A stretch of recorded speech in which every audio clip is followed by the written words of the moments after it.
ગુજરાત ઉચ્ચ ન્યાયાલય અમદાવાદ મધ્યના ખાસ ફોજદારી અરજી નંબર 8704/2018માં પરચુરણ અરજી નંબર 1/2018 તારીખ 24/12/2018 ના રોજના વાદગ્રસ્ત ચુકાદા કે જે અન્વયે ખાનગી રિસ્પોન્ડન્ટે ઉચ્ચ અદાલત પાસે અન્ય વ્યક્તિઓ સામે વધુ તપાસ માટે દાખલ કરવામાં આવેલ વિશેષ ફોજદારી અરજી નંબર 8704/2018માં હાલના અપીલકર્તાની પક્ષકાર તરીકે જોડવાની અરજી ફગાવેલ છે.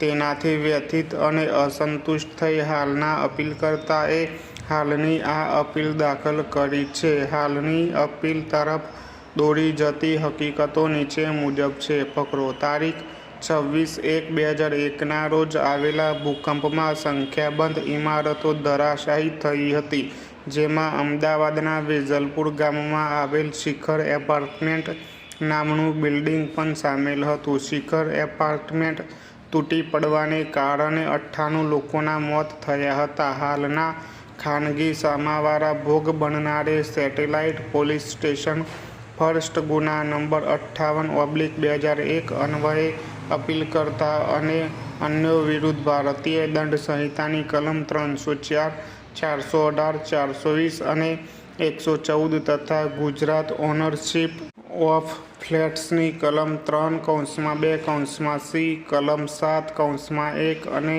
કલમ 42 હેઠળના દંડનીય અપરાધ તથા GDCR તેમજ બિલ્ડિંગ બાય લોઝના ઉલ્લંઘન સબબ FIR દાખલ કરાવેલ. સેટેલાઇટ પોલીસ સ્ટેશનના પોલીસ ઇન્સ્પેક્ટર દ્વારા તારીખ 2/5/2001 ના રોજ ઉપરોક્ત ગુના માટે અપીલકર્તા અને અન્ય લોકો સામે ચાર્જશીટ દાખલ કરવામાં આવી હતી. એવું જણાય છે કે સંખ્યાબંધ તબક્કાઓની કાનૂની પ્રક્રિયાઓ પછી અપીલકર્તા અને અન્ય કેટલાક આરોપીઓ સામે ચાર્જશીટ દાખલ કરવામાં આવી હતી. જોકે 3 આરોપીઓ યજ્ઞેશ વ્યાસ, સંજય શાહ અને રોનક શાહને ચાર્જશીટમાં દાખલ કરવામાં આવ્યા ન હતા. આ મામલે ફોજદારી અપીલ નંબર 1426/2017 સ્વરૂપે આ કોર્ટ સમક્ષ લાવવામાં આવ્યો હતો. એવું જણાય છે કે આ કોર્ટ દ્વારા ઉપરોક્ત અપીલની સુનાવણી દરમિયાન તપાસમાં પ્રગતિ થઈ હતી અને આરોપી યજ્ઞેશ વ્યાસ અને સંજય શાહ સામે ચાર્જશીટ દાખલ કરવામાં આવી હતી, જેમની ધરપકડ પણ કરવામાં આવી હતી. આથી તારીખ 16/7/2018 ના રોજ ઉપરોક્ત ફોજદારી અપીલ નંબર 1426/2017 નો નિકાલ કરતી વખતે આ અદાલતે નોંધ્યું હતું કે જો હાલના ખાનગી સામાવાળા ભોગ બનનાર અને અન્ય એક આરોપીને મુક્ત કરવા સામે કોઈ વાંધો હોય તો તે વાંધો ઉઠાવી શકે છે અને ટ્રાયલ કોર્ટમાં વાંધા અરજી દાખલ કરી શકે છે.